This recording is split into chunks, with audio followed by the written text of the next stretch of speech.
Before I get started on anything else, I just want to point out that if I sound tired, it's because I am.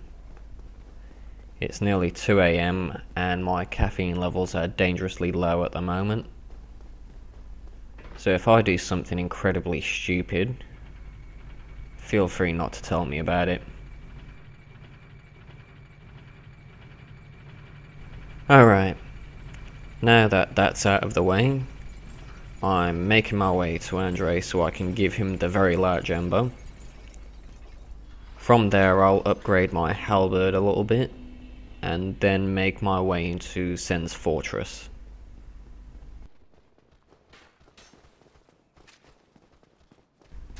I'm going to be covering as much as possible in Sen's, but as it is such a large area, I might have to do one of two things when it comes to uploading this recording. The first is to split the video up into 2 parts. The second is to upload this entire video at once. I'm estimating somewhere around the 40-minute mark to cover item locations, a couple of tricks here and there, and killing the boss. I suppose I'll just have to see how I feel when it comes to doing that.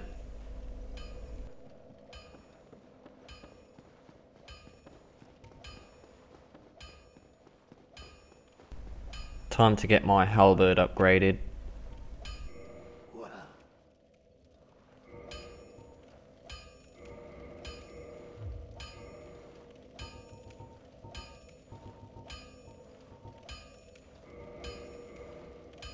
The reason I'm leaving it at plus 12 is because I want to save enough titanite chunks to be able to upgrade the Scythe to plus 15, which I plan on doing shortly after stepping foot into Sen's for the first time.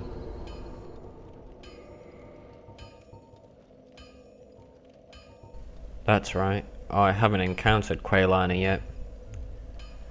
No great fireball for me then.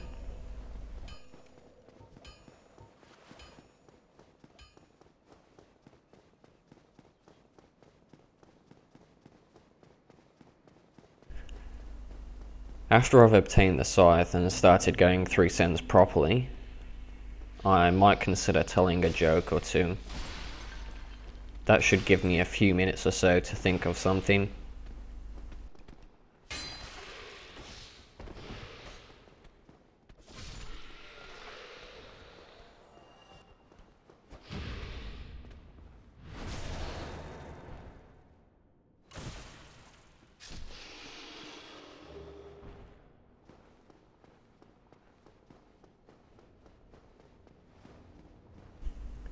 Okay, so there are 4 prowling demons on the bottom level, but I'm only going to be killing 2 of them.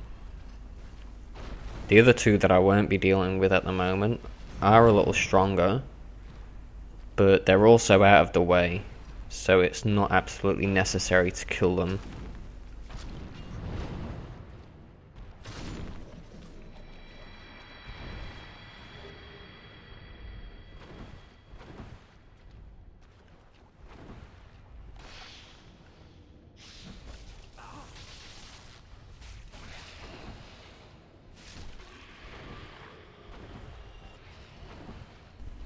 The second prowling demon is coming up now, along with the Scythe and a soul shard.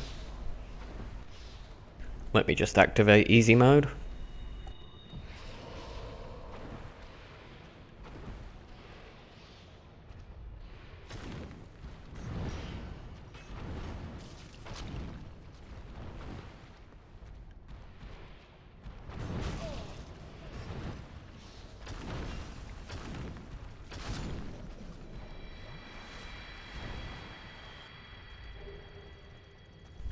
I'll just grab the Scythe and then I'll homeward bound back to the bonfire in the undead parish.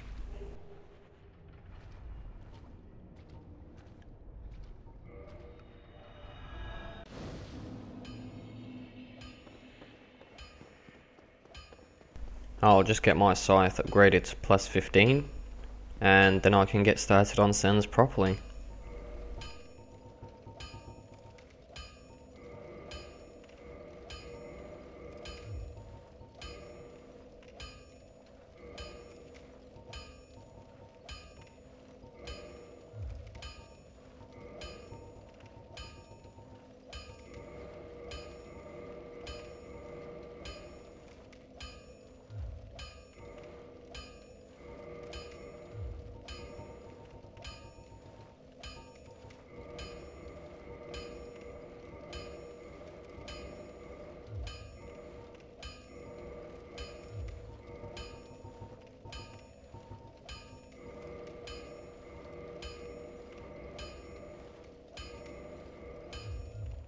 get you.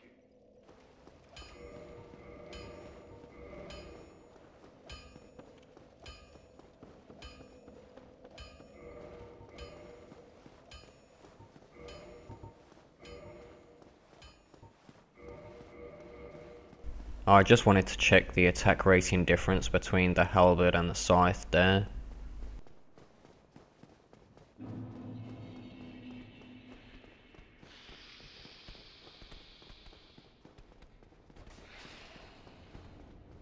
I almost forgot about that soul shard up there. I could have gotten that before too.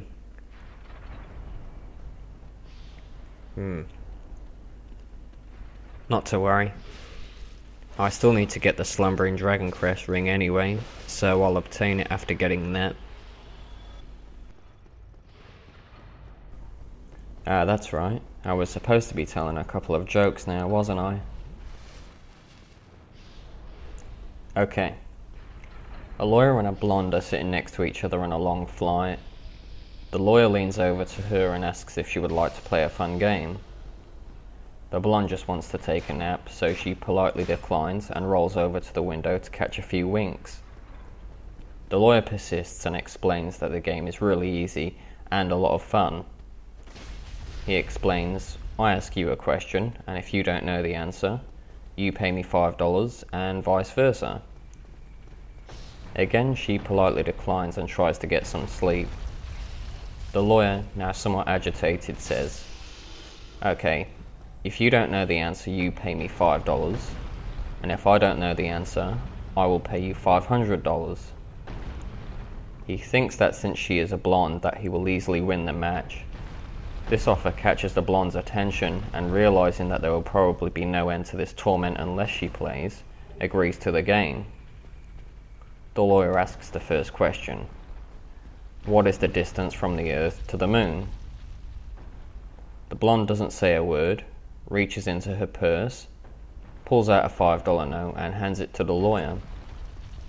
Now it's the blonde's turn. She asks the lawyer, what goes up a hill with 3 legs and comes down with 4? The lawyer looks at her, puzzled.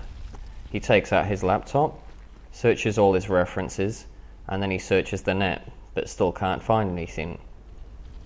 He also emails all of his co-workers and friends, but meets with no success in finding the answer. After more than an hour, he wakes the blonde and hands her $500. The blonde politely takes the money and turns away to go back to sleep. The lawyer, who is more than a little irritated at this point, wakes the blonde and asks, so what was the answer? Without a word, the blonde reaches into her purse, hands the lawyer $5 and goes back to sleep. Coming up shortly is the Black Sorcerer set and Hush Sorcery. It's possible to take the armor without picking up the sorcery, as you'll see in just a moment. Just press X once, or whatever button is used to perform the action command on your controller setup, and you'll be able to take the armor without the sorcery, as you just saw then.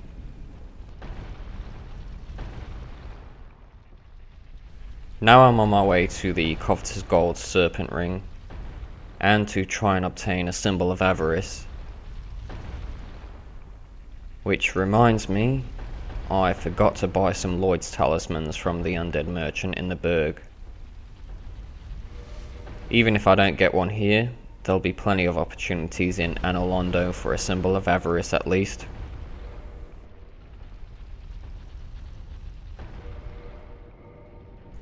I'll just start consuming some of these soul shards while I'm waiting for this wall to be broken.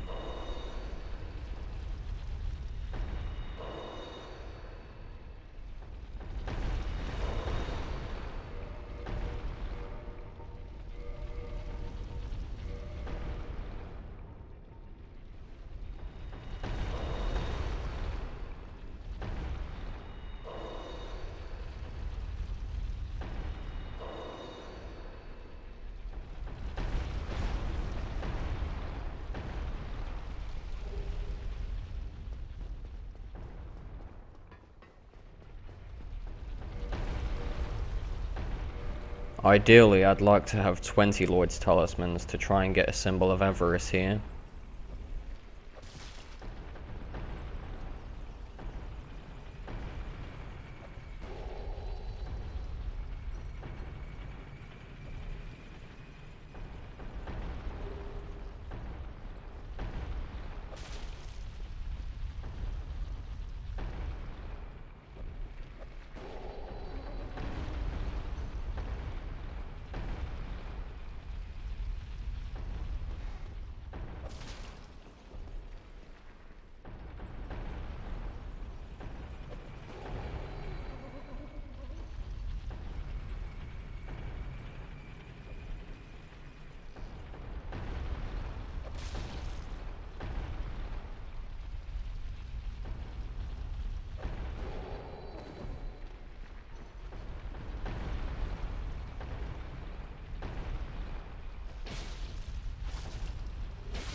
Ah well, looks like I'll have to wait until Anno Londo.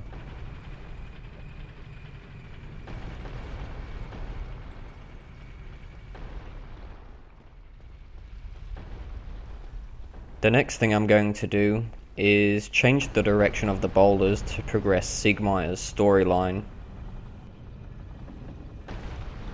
Wait a minute. I need to free Logan first. That's okay. I can do that without a boulder. Have you seen the shortcut trick where you stand against the wall and the man-serpent breaks through it for you? Well, this is kind of like that, except the other way around.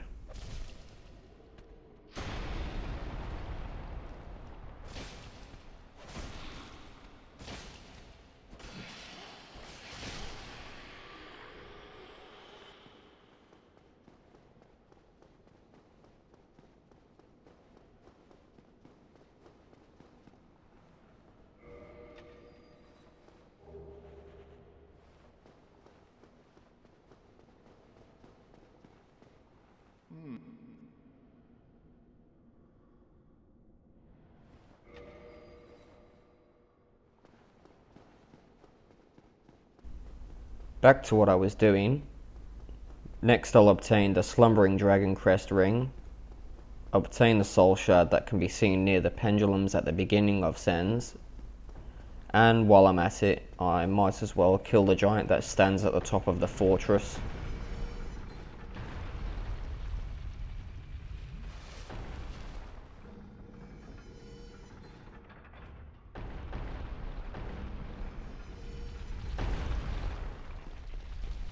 Here's another joke for you. A construction worker on the 3rd floor of a building needs a handsaw. He sees one of the labourers on the 1st floor and yells down to him, but the man indicates that he can't hear. So the guy on the 3rd floor tries to use signals.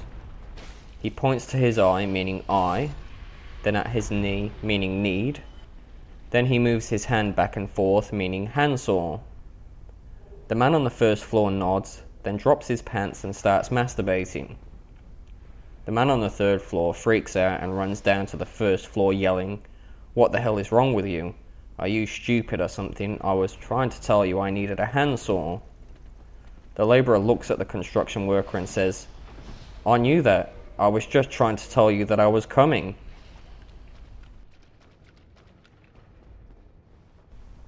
More stupid AI right here. They must be Leroy's pals.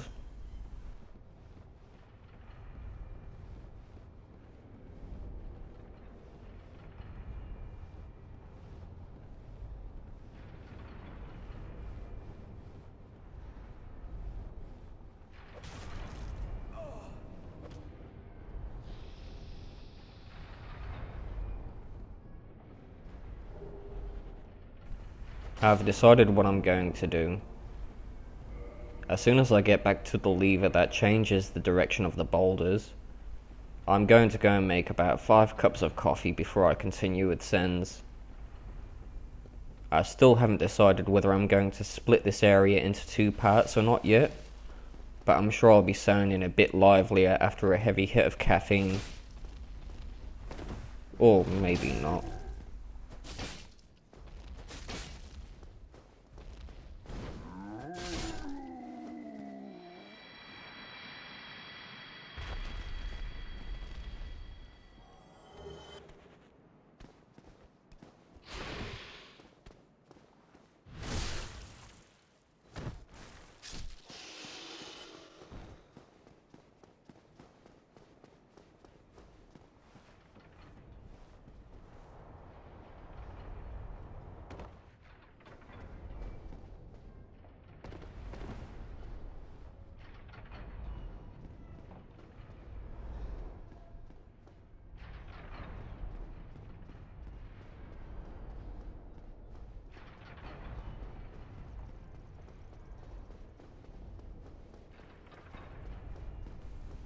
Oh, I think I've pretty much covered everything on this side of Sens now.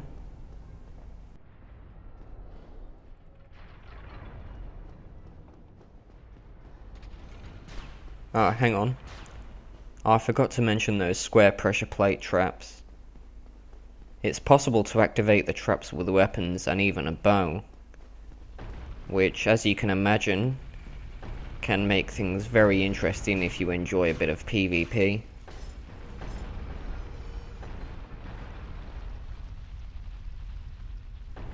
Almost at the Boulder lever now. I'll turn it back to where I had it before, and then it'll be coffee time for me.